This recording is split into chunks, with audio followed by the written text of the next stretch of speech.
Good morning and welcome to the City of Mount Vernon and the St. Paul's Church's 138th Independence Day celebration. My name is Kristen Breeze Reed and I'm the Director of the Mount Vernon Veterans Service Agency. The City extends its gratitude to David Osborne, Site Supervisor at St. Paul's, the Site Superintendent, St. Paul's staff, Board of Trustees, and all the volunteers in the park. While we would have loved to enjoy the traditions that have been established over the years, like sitting on the village green, listening to the Peter Lawrence Jazz Band, and sipping some of the Granada family's famous punch, we've had to forego some of those traditions in order to comply with the National Park Service and in favor of safety of all residents. Still, we're fortunate to be able to reflect on the nation's independence from the safety and comfort of our own homes. French philosopher Albert Camus said freedom is nothing but a chance to be better. As we observe and celebrate the nation's birth amidst novel and cyclic social themes and circumstances, the Honorable Sean Patterson Howard, Mayor of the City of Mount Vernon, will provide remarks and perspective on how we can all be better while preserving and enhancing the freedoms gained 244 years ago. Following Mayor Patterson Howard, we were elated to maintain at least one tradition with John P. Banning Jr.'s reading of the Declaration of Independence. As some of you may know, a member of Mr. Banning's family has been reading the Declaration on the village green for over 135 years. Mr. Banning, better known as Jack, is the third generation of Bannings to continue the traditions established by his grandfather and uphold his grandmother's request by reading the Declaration of Independence on the village green, while the Freedom Bell tolls 13 times in honor of the original 13 colonies. While we would have loved to see you in person, we thank you for attending our virtual ceremony and wish you a safe and healthy holiday weekend. Please continue to practice social distancing, and we will see you next year, hopefully on the village green.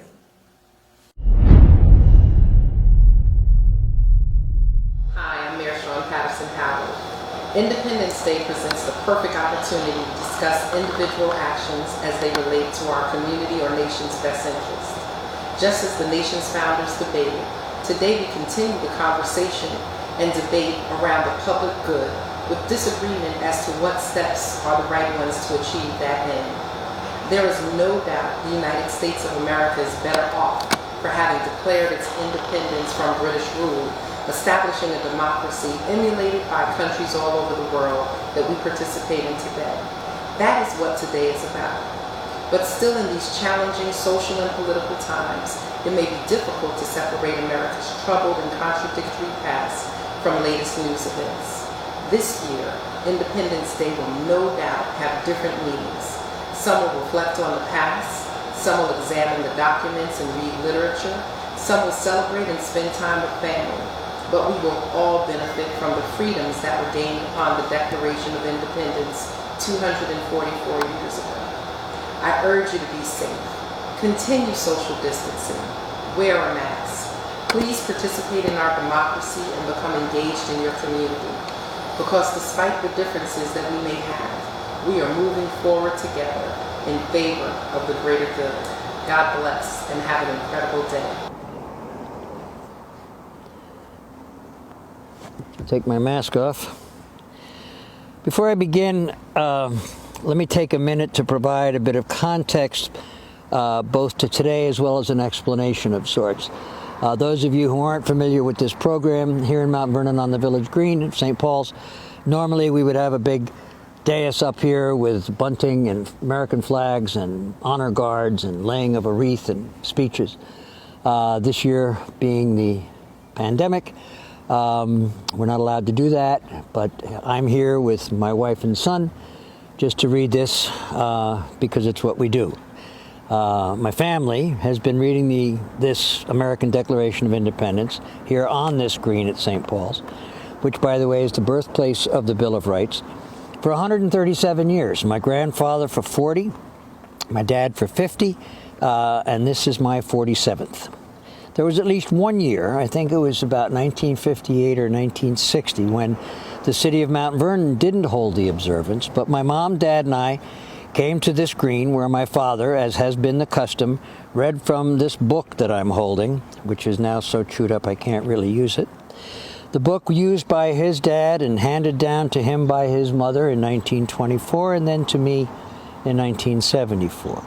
He stood at the tree, his adult tree over here, and the two of us listened. My recollection is that there were 3 or 4 other Mount Vernonites who showed up as well, old-timers even then. My grandpa and my dad were patriots who revered this document, unaware, I think, of its many flaws which have become more apparent through the years. Since I have been reading it, it has become harder and harder for me to say aloud some of the phrases which are unquestionably both misogynist and racist, that are contained in the body of the text. I have year after year swallowed hard and convinced myself that the tradition of reading it on the 4th was of some significance, minor though it may be, and that on balance it was a document crafted by well-meaning men who were at the time thinking most of the arduous task of separating themselves from a tyrannical power far more than they might have been thinking about writing a seminal treatise on democracy. Given where we are as a nation, as a society, at this moment in history, after much agonizing, I've decided that I will once again honor this tradition of my family and this city, and I will read it today. Whether I will continue to do so, or whether my son Carl will take it over when I retire after 3 more years, I'd like to get to 50 readings, as my dad did. I really don't know. So with apologies to all those who are hurt by many of the words and some of the focus in this declaration, here it is. And for those of you who are not familiar with what we've done all these years at this ceremony, once again, the twin sister of the Liberty Bell, which hangs in the church tower over here, will be told 13 times in honor of the original colonies as we say aloud the names of the signers, men all, but men who risked their lives simply by putting their names to the parchment.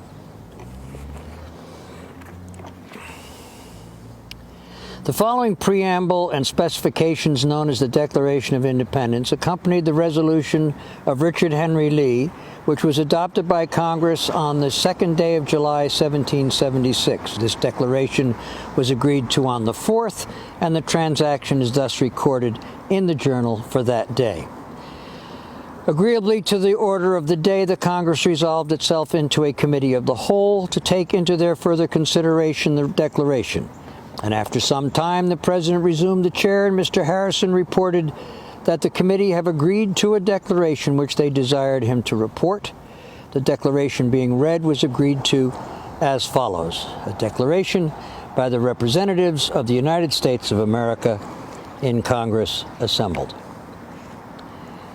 When in the course of human events it becomes necessary for one people to dissolve the political bands which have connected them with another, and to assume among the powers of the earth the separate and equal station to which the laws of nature and of nature's God entitle them, a decent respect to the opinions of mankind requires that they should declare the causes which impel them to that separation. We hold these truths to be self-evident, that all men are created equal, that they are endowed by their Creator with certain inalienable rights, that among these are life, liberty, and the pursuit of happiness. That to secure these rights, governments are instituted among men, deriving their just powers from the consent of the governed. That whenever any form of government becomes destructive of these ends, it is the right of the people to alter or to abolish it, and to institute new government, laying its foundation on such principles and organizing its powers in such form as to them shall seem most likely to affect their safety and happiness. Prudence indeed will dictate that governments long established should not be changed for light and transient causes, and accordingly all experience hath shown that mankind are more disposed to suffer while evils are sufferable than to right themselves by abolishing the forms to which they are accustomed. But when a long train of abuses and usurpations pursuing invariably the same object evinces a design to reduce them under despotism, it is their right, it is their duty to throw off such government and to provide new guards for their future security. Such has been the patient sufferance of these colonies, and such is now the necessity which constrains them to alter their former systems of government. The history of the present King of Great Britain is a history of repeated injuries and usurpations, all having in direct object the establishment of an absolute tyranny over these states. To prove this, let facts be submitted to a candid world. He has refused his assent to laws the most wholesome and necessary for the public good. He has forbidden his governors to pass laws of immediate and pressing importance unless suspended in their operation till his assent should be obtained, and when so suspended, he has utterly neglected to attend to them. He has refused to pass other laws for the accommodation of large districts of people, unless those people would relinquish the right of representation in the legislature, a right inestimable to them and formidable to tyrants only. He has called together legislative bodies at places unusual, uncomfortable, and distant from the depository of their public records for the sole purpose of fatiguing them into compliance with his measures. He has dissolved representative houses repeatedly for opposing with manly firmness his invasions on the rights of the people. He has refused for a long time, after such dissolutions, to cause others to be elected, whereby the legislative powers, incapable of annihilation, have returned to the people at large for their exercise, the state remaining in the meantime exposed to all the dangers of invasion from without and convulsions within. He has endeavored to prevent the population of these states, for that purpose obstructing the laws for naturalization of foreigners, refusing to pass others to encourage their migrations hither, and raising the conditions of new appropriations of lands. He has obstructed the administration of justice by refusing his assent to laws for establishing judiciary powers. He has made judges dependent on his will alone for the tenure of their offices and the amount and payment of their salaries. He has erected a multitude of new offices and sent hither swarms of officers to harass our people and eat out their substance. He has kept among us in times of peace standing armies without the consent of our legislatures. He has effected to render the military independent of and superior to the civil power. He has combined with others to subject us to a jurisdiction foreign to our Constitution and unacknowledged by our laws, giving his assent to their acts of pretended legislation, for quartering large bodies of armed troops among us, for protecting them by a mock trial for punishment from any murders which they should commit on the inhabitants of these states, for cutting off our trade with all part of the world, for imposing taxes on us without our consent, for depriving us in many cases of the benefits of trial by jury, for transporting us beyond seas to be tried for pretended offenses, for abolishing the free system of English laws in a neighboring province, establishing therein an arbitrary government and enlarging its boundaries so as to render it at once an example and fit instrument for introducing the same absolute rule into these colonies, for taking away our charters, abolishing our most valuable laws, and altering fundamentally the forms of our government, for suspending our own legislatures and declaring themselves invested with power to legislate for us in all cases whatsoever. He has abdicated government here by declaring us out of his protection and waging war against us. He has plundered our seas, ravaged our coasts, burnt our towns, and destroyed the lives of our people. He is at this time transporting large armies of foreign mercenaries to complete the works of death, desolation, and tyranny already begun with circumstances of cruelty and perfidy scarcely paralleled in the most barbarous ages and totally unworthy the head of a civilized nation. He has constrained our fellow citizens to take captive on the high seas, to bear arms against their country, to become the execution of their friends and brethren, or to fall themselves by their hands. He has excited domestic insurrections amongst us and has endeavored to bring on the inhabitants of our frontiers the merciless Indian savages, whose known rule of warfare is an undistinguished destruction of all ages, sexes, and conditions.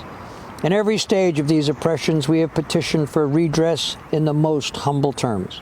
Our repeated petitions have been answered only by repeated injury. A prince whose character is thus marked by every act which may define a tyrant is unfit to be the ruler of a free people. Nor have we been wanting in attentions to our British brethren. We have warned them from time to time of attempts by their legislator to extend an unwarrantable jurisdiction over us. We've reminded them of the circumstances of our immigration and settlement here. We have appealed to their native justice and magnanimity, and we have conjured them by the ties of our common kindred to disavow these usurpations, which would inevitably interrupt our connections and correspondence. They, too, have been deaf to the voice of justice and of consanguinity. We must therefore acquiesce in the necessity which denounces our separation and hold them as we hold the rest of mankind enemies in war, in peace, friends. We therefore, the representatives of the United States of America in General Congress assembled, appealing to the Supreme Judge of the world for the rectitude of our intentions, do in the name and by the authority of the good people of these colonies solemnly publish and declare that these colonies are, and of right ought to be, free and independent states, that they are absolved from all allegiance to the British Crown, and that all political connection between them and the state of Great Britain is and ought to be totally dissolved, and that as free and independent states they have full power to levy war, conclude peace, contract alliances, establish commerce, and to do all other acts and things which independent states may of right do. For the support of this declaration, with a firm reliance on the protection of divine providence, we mutually pledge to each other our lives, our fortunes, and our sacred honor. And it's signed John Adams, Samuel Adams, Josiah Bartlett, Carter Braxton, Charles Carroll of Carrollton, Samuel Chase, Abraham Clark, George Clymer, William Ellery, William Floyd, Benjamin Franklin, Elbridge Gerry, Button Gwinnett, Lyman Hall, John Hancock, Benjamin Harrison, John Hart, Joseph Hughes, Thomas Hayward Jr., William Hooper, Stephen Hopkinson, Francis Hopkinson, Samuel Huntington, Thomas Jefferson, Richard Henry Lee, Francis Lightfoot Lee, Francis Lewis, Philip Livingston, Thomas Lynch Jr., Thomas McKeon, Arthur Middleton, Morris Lewis, Robert Morris, John Morton,